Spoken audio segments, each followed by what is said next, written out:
So up till now we've been looking at some heterolytic reactions of the alkene double bond, but we also need to be aware that there can be a homolytic version. And because of the way the mechanisms work, because of the movement of the electrons, they actually ultimately end up giving different isomers of the product. So if we start with our alkene that we've been using till now, and if we follow the heterolytic process, okay, we know that we end up with our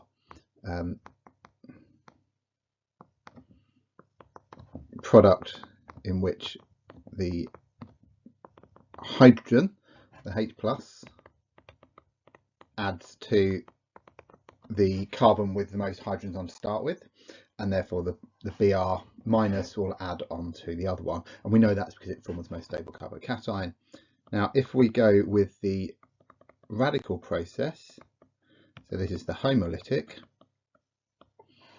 okay, we end up with a product which is the opposite of that. So we end up with the bromine adding to the carbon which initially had the most hydrogens. So at the top we have the Markovnikov addition product, and at the bottom we have the anti-Markovnikov addition. So what we're going to do now is look at that homolytic reaction mechanism to try and understand why is it that the homo version, the radical process, gives us a different product to the heterolytic example. Okay, so to get a homolytic reaction to occur, we need to perform our reaction in the presence of some kind of radical initiator. So one of the most well-known ones that we can use is a peroxide. So that's where you have a oxygen single bonded to another oxygen, and in the presence of light, so we shine some light on this, what happens is the bond breaks and the electrons are split. So one electron goes to one oxygen, the other electron goes to the other, and what we form is two radicals. Okay, so these are the oxygens with a single electron on them. Okay, and that happens because that OO bond is quite weak. You know, both those oxygens are electronegative. They don't really want to be sharing, you know, in an OO bond, they share them straight down the middle. If you imagine in a carbon oxygen bond, the oxygen gets more of a share of the pair of electrons forming the sigma bond. So an OO bond isn't particularly stable, so it is weak, and therefore we can split this OO bond into these two radicals. So what then happens is that one of those radicals, so we'll take our oxygen radical here, okay, again the oxygen really wants to get, you know, an extra electron back, and if we have HBr in our system, then it can say, well, I will grab an electron from this hydrogen. The hydrogen then takes one electron out of its HBr bond, and the other one goes to the bromine. So we're forming a new bond between the oxygen and the hydrogen. And as I've just said, for the oxygen, that's great news because it means, you know, it's more electronegative than the hydrogen. It's going to have more of a share of both of those electrons than it did when it was bonded to another oxygen molecule. And so we end up with ROH plus Br radical. So once we've formed our Br radical, we can then go on to react this further. So we can take our alkene, and we're going back to just having a simple symmetrical alkene to start with. Okay, and we have the bromine radical, so it's got one electron that it can use for bonding, and within that alkene double bond we have those two electrons that are in the p orbitals, and what happens is one of those electrons is taken out to form the new bond with the bromine. The radical as well donates an electron to form the two electrons needed for the new bond, and then the other electron that's in this double bond is then taken out onto the carbon. So we end up with here, we end up with the bromine, and we end up with a carbon radical here, and then we can take another molecule of HBr and we can form the final bond here. So we take the electron from the carbon radical, we take one electron out of the HBr bond to form a new carbon hydrogen bond, and the other electron that's in the HBr bond then goes to reform a bromine radical. So we then end up with addition of the HBr across that bond plus the bromine radical. So we look at the same homolytic reaction with an unsymmetrical alkene. Again, just like with the heterolytic reaction, we can get two different products. So if we take our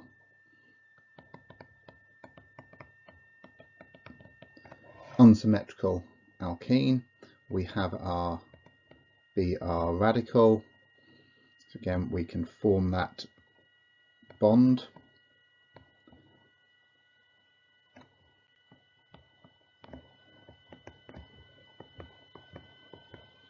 And this is where we're going to add the bromine to the bottom. Okay, and so we'll end up with our radical at the top here. What would then happen is we have another molecule of HBr. Again, we form that new bond with these single electron movements. Okay, and this way we would end up with bromine adding to the bottom, hydrogen adding to the top.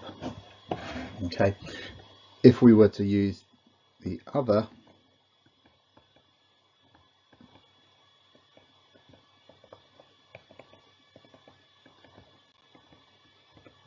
carbon this time, okay, so we're going to come out, we're going to form this bond with these two electrons from here.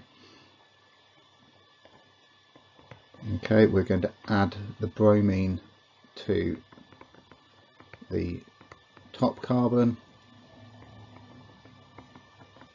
We're going to have the radical at the bottom, and again you would have another molecule of HBr. We would form our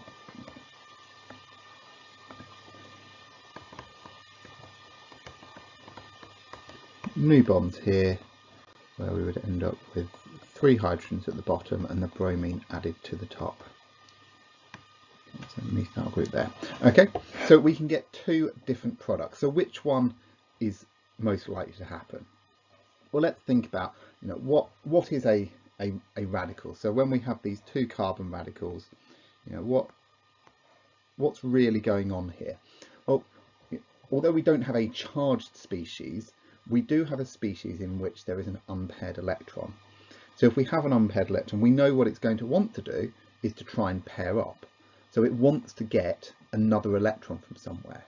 So if it's lacking in electrons, then we can consider it to be electron deficient. And just like with the carbocation, although that had a formal positive charge because it was missing, it was missing an electron completely. Here, we don't have a formal positive charge, but we do have a species which is electron deficient. It's got this unpaired electron that wants to pair up. So much the same with the carbocation, we know that we can stabilize the radical by having more substituted radicals, so having more methyl groups attached to it, in much the same way as a carbocation can be stabilized by having more carbons around it. The order of stability again goes that a tertiary radical is more stable than a secondary radical, which is more stable than a primary radical. So if we look at these things, the one at the bottom, we have a primary radical. Yeah, we've got 1 carbon and 2 hydrogens, whereas up the top here we have a secondary radical. We have 2 carbons, so we have a carbon here, we have a carbon here that can push electrons into that electron deficient radical, and so this product would be the favoured one, whereas this product would be unfavoured. But so we can rationalise why we can form one of the two products. So let's summarise what we know about the heterolytic versus the homolytic reaction. So let's take our unsymmetrical alkene, okay, and when we consider the heterolytic version of the reaction, we end up adding our bromine to the substituted carbon, okay, and when we take the homolytic version, we end up with the bromine adding to the less substituted carbon.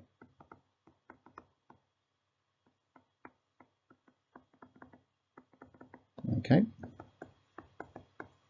and we can rationalize why that is. We can look back at the reaction mechanism. We can understand that in both cases we end up with this electron deficient species. So in the top example, in the heterolytic version, we end up with first of all adding the hydrogen.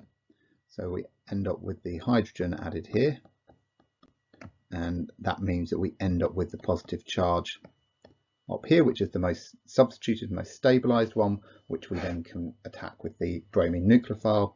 Whereas in the bottom example, we end up adding the bromine first, the radical. So the bromine adds first, and we end up with a radical species. Again, this time we end up with it on the top carbon, which is the most substituted, which can stabilize that radical. And then once we've got that radical, that then reacts with another molecule of HBr to add the proton in. So we can see that by tweaking the conditions that we use, whether we use a homolytic or a heterolytic reaction mechanism, we can end up with the product that we want, and we can understand why those different pathways produce the different products.